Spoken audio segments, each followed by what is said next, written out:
The Haunting of the Whispering Woods.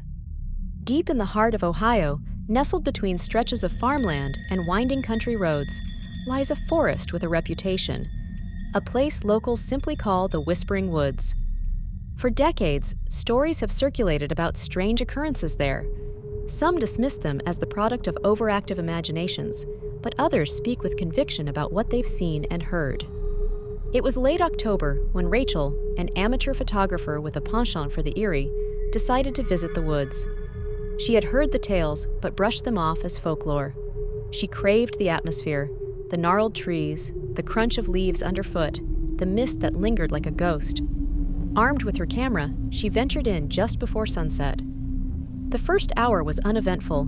Rachel snapped photos of the twisted branches silhouetted against the amber sky. The air was crisp, carrying the faint scent of earth and decay. But as the sun dipped lower, the woods seemed to change.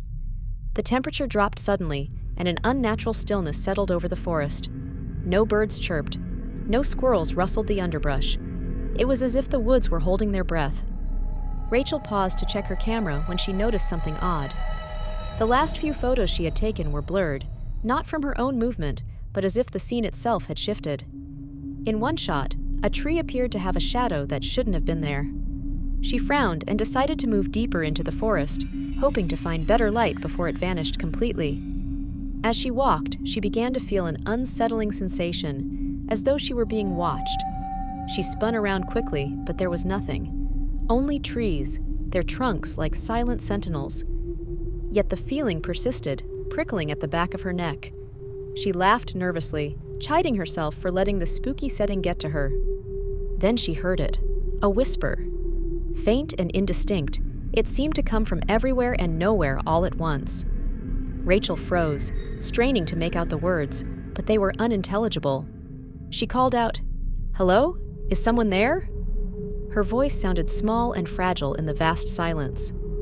There was no response, but the whispering grew louder. It wasn't just one voice, it was many, overlapping in a chaotic murmur. Panic set in, and Rachel turned to leave, only to realize she had lost her bearings.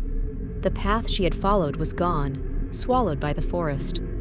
The trees now seemed closer, their branches twisting together like skeletal fingers. She pulled out her phone, but the screen flickered before going dark. No GPS, no flashlight. Her camera, too, refused to turn on. Heart pounding, she tried to stay calm. She had read about this sort of thing, how fear could make the woods feel like a labyrinth. She just needed to focus and find her way out.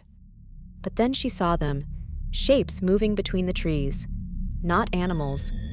They were humanoid, but wrong, their proportions slightly off, their movements jerky and unnatural. They didn't seem to notice her at first, gliding silently through the forest. But as she took a step back, she snapped a twig underfoot. The whispering stopped. All at once, the shapes turned toward her. Their eyes, if you could call them eyes, glowed faintly like dying embers. Rachel's breath caught in her throat as one of the figures tilted its head, studying her. Then, in unison, they began to move toward her. She ran. The forest seemed alive, branches clawing at her clothes and hair as she stumbled through the darkness. The shapes gave chase, their whispers now a deafening roar. Rachel didn't dare look back. She focused on moving forward, her only thought to escape.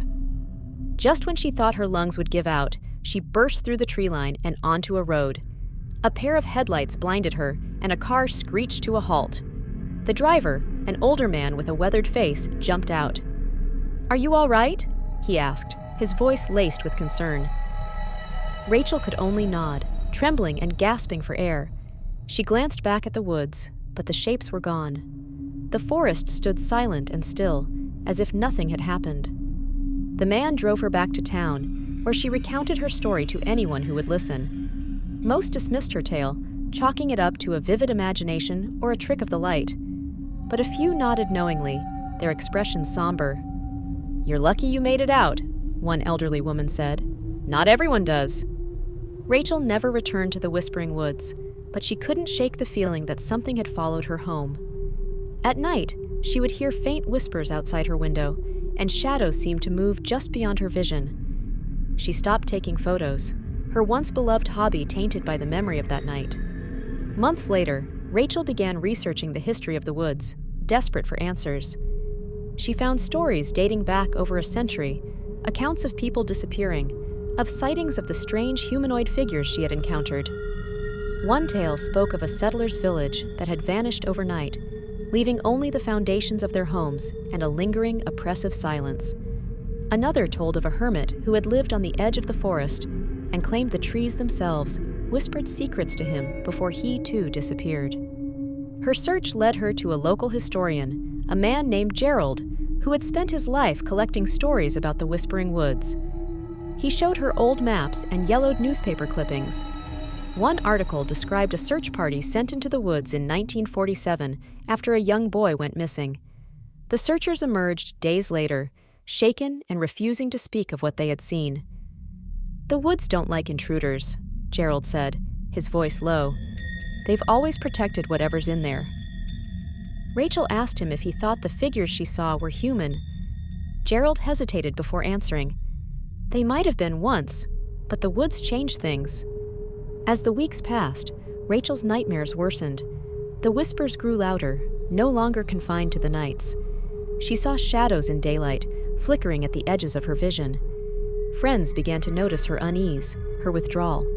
One evening, as she sat staring at the blurred photos she had taken that day in the woods, her phone buzzed with a message from an unknown number. It read, "You shouldn't have come." She dropped the phone, her heart racing. Gathering her courage, she decided to visit the woods one last time, not to explore, but to return something. She gathered the camera and the few trinkets she had collected, a leaf, a stone, a broken twig, and drove to the edge of the forest. Standing at the tree line, she whispered an apology and left the items there, hoping it would be enough. The whispers stopped that night, but Rachel knew the forest hadn't forgotten her, and she hadn't forgotten it either. The Whispering Woods remained a shadow in her mind, a place of unanswered questions and lingering dread. She could only hope that she had done enough to keep whatever dwelled there at bay.